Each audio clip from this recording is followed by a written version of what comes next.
Баршаларыңызға қайырлы күн достар. Бүгін сіздермен өте дәмді тез дайын болатын тіске басардың рецептісімен бөлісемін. Бізге қажетті сыр, көк пияз, осылай көлемде турап аламыз. Және де 2 жұмыртқа, лаваштың кез келген түрін аламыз. Енді біздің начинкамызға тұз араластыра отырып, жақсылап тұрып араластырып аламыз. Сыр мен көк пияз, тұз үшеуін. Енді лавашты осындай көлемде кесіп аламыз.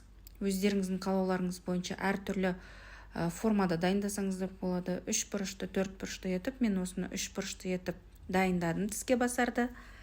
Начинкасын салып, осындай көлемде 3 бұрышты етіп жинақтаймыз. Дайын болған лавашымызды жұмыртқаға батырып аламыз. Қалауларыңыз бойынша бұл тіске басарды майға қурсаңыздар да болады, бірақ мен бұны қызып тұрған духовкаға салып 20-25 минутқа салып алдым. Сіздер қалауларыңыз бойынша қуырып алсаңыздар да болады. Өте дәмді тез дайын болады.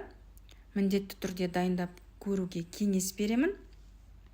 Өте әдемі, дәмді, тез дайын болатын тіске басар. Ішіндегі начинкасының өзі сыр мен көк пияздың дәмі ерекше дәмді болады.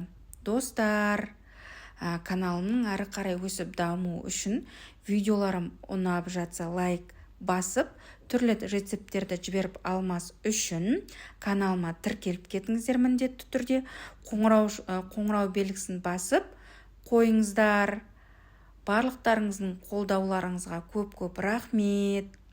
Және де осы рецепті дайындауға кеңес беремін. Ас болсын.